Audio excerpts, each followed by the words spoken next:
कहानी है खजाने की खोज। पुराने समय की बात है। गांव में धनीराम नाम का एक किसान रहता था। उसके पास 4 लड़के थे।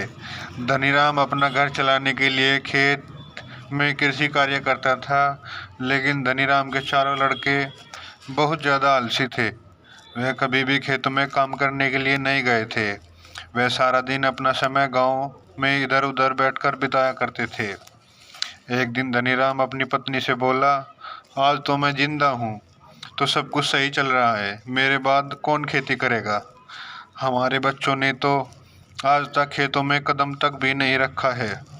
धनीराम पत्नी ने इस पर कहा, कोई बात नहीं, धीरे धीरे यह काम करने लगेंगे। इसी तरह धीरे धीरे समय गुजरता जा रहा था। एक दिन धनीराम की अचानक से तबीयत खराब हो जाती है और वह ज़्यादा बीमार पड़ जाता है। इस दौरान धनीराम अपनी पत्नी से कहता है कि चारों लड़कों को मेरे पास बुलाओ, मेरे पास समय बहुत कम है। इतना सुनने के बाद धनीराम की पत्नी अपने चारों लड़कों को उनके पिता के पास बुलाकर लाती है। धनीराम इस बात से बहुत ज़्यादा चिंतित था कि उसके बाद उसके लड़कों का क्या होगा। इसलिए उसने अपने चारों लड़कों को अपने पास बैठाकर कहा कि मेरे पास जितना भी कमाया हुआ धन था, मैंने वह सारा अपने खेतों के नीचे दबाया हुआ है।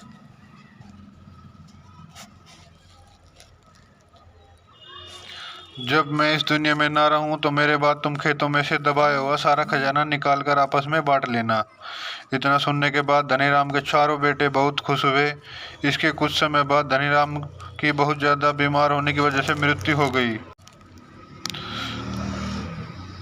धनीराम की मृत्यु के कुछ दिन बाद उसके चारों बेटे खेत में दबे हुए खजाने को खोदने के लिए निकल गए।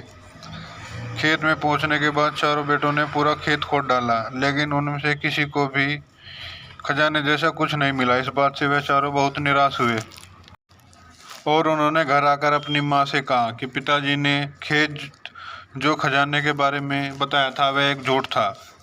हम चारों ने पूरा खेत खोद डाला, लेकिन हमें खेत में कोई भी खजाना नहीं मिला। यह सुनकर माँ बोली कि तुम्हारे पिताजी ने अपने पूरे जीवन में यह घर और खेत ही कमाया है। अब तुमने इतनी मेहनत करके पूरा खोद दिया है तो उसमें बीज भी डाल दो। इसके बाद चारों बेटे ने खेत में बीज बो दिए और माँ के कहे गए अनुसार खेत में समय पर पानी और खाद डालने लगे। समय बीतता गया और कुछ समय बाद खेत में फसल तैयार हो गई। फसल कटने के बाद चारों बेटों ने फसल को बाजार में बेचा और उससे जो भी पैसे मिले उससे उन्हें बहुत खुशी मिली। इसके बाद चारों बेटे घर गए तो माँ ने कहा कि बेटा, तुम्हारे पिताजी तुम्हें यही समझाना चाहते हैं कि हम जो मेहनत करते हैं उसके बदले में ही हमें खजाना मिलता है। Moral of the story. दोस्तों, इस कहानी से हमें यह सीख मिलती है, अगर हमें अपने जीवन में सफल होना है तो हमें मेहनत करती रहनी चाहिए। अगर कोई भी वक्त ज़्यादा आलस करता है तो वह अपने जीवन का कीमती समय बर्बाद कर रहा होता है। आपको हमेशा अपने जीवन में सही दिशा में मेहनत करनी चाहिए। दोस्तों, कहानी अच्छी लगी हो तो प्लीज़ सब्सक्राइब करें।